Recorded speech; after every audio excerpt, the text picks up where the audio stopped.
Kelela Christos uses the working name and mononymic Kelela, and I applaud that. She's a second generation Ethiopian American from DC, and she's a singer.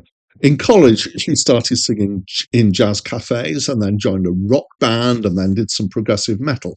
But her kind of, fully out career started in 2012 with an R&B mixtape and eventually a couple of albums of alternative R&B so far.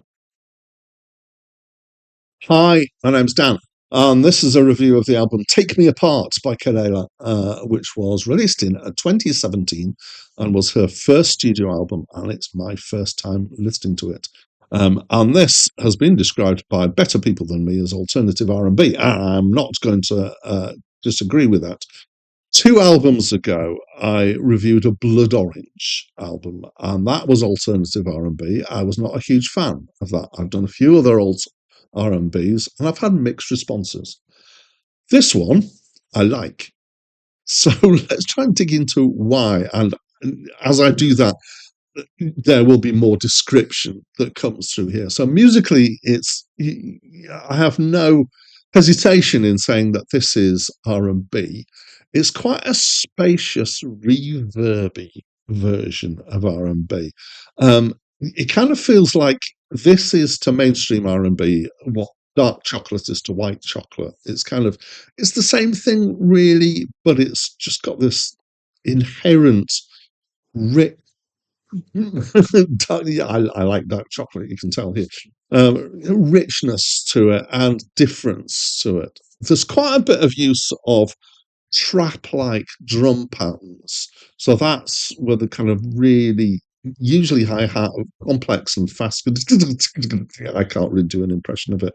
It kind of trips along. Um, and one of the reviewers that I read up stuff about the album. I do a listen, then I read, then I listen. And in my reading, one of the reviewers said that it doesn't use the trap as a crutch. It just uses it. And I don't often quote other reviewers, but I think I agree with that. It makes good use of this stuff. This is stuff that sometimes I dislike. On this occasion, I think they've made it work, or she's made it work. Um, and I think contextually, this is alongside quite a lot of more deep sonic elements, a lot of kind of low level bassy stuff going on here. And in the place of what we've got here, it seems to make sense. There's also, as well as kind of electronic stuff, there's real sounding instrumentation coming in here. I don't know how much of it is really real. The music kind of feels like it goes out and comes in like waves of the ocean. Sorry, let's do it from your perspective. It goes out and comes in, but when it's out, there's still stuff going on, and there's a complex uh, things going on in the background here. There's big reverb, and the word reverb is going to come in quite a few times, but that is even as the reverb, it's kind of somehow textured and layered. The production, I have to say, is meticulous and it's quite evocative and at times intricate, kind of micro production. But somehow, mostly, I think it doesn't lose feeling for all that because sometimes overproduced can start making things feel clinical. But I think the production here was very much done with a thought to what is the emotional effect we're trying to get at this point in time. This is all um, and then supported very strongly by Kelela's voice. So she's got a really nice voice, and that goes a long way towards why I like this album. Like a lot of R&B stuff, there's multiple lines of singing, there's overlapping, there's harmonies. It's often, if you kind of think about the work that's gone into that, there's quite a lot going on there. And again, on this occasion, I I really like it. Going back to comparing with the Blood Orange album, one of the things that I didn't like particularly on that is this wow detuning, which kind of floats the tuning around. Now, this album has bits of that, but it wasn't so strongly prevalent. The other thing that maybe I heard the occasional spot of was a little bit of auto tune, but I could be wrong on that. It was subtle if it was there.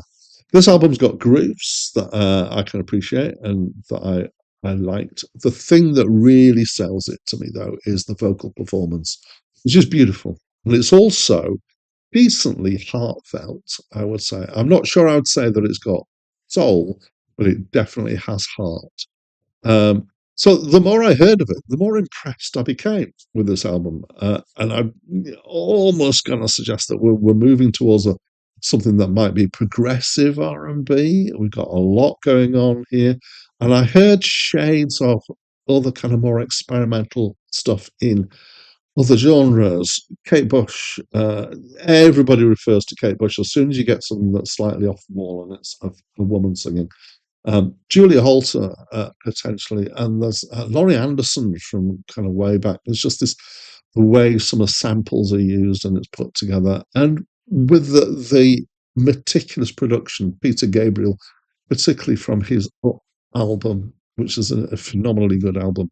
So it's a spacey album. It's quite a head rush on Headphones in the Dark, and I like it. It's still R&B, and R&B isn't my home stamping ground. It's not something that I naturally feel drawn towards. At least R&B since about the late 70s. But it's gone off piste, and it's gone off piste in a good direction for me. So I enjoyed it, and it just squeaked itself into an 8 score here. It was that good for me. So that's what I think of this album. I really liked it. I'd love to know what you think of this album. So please let me know by leaving me a comment. But that's it from me for now.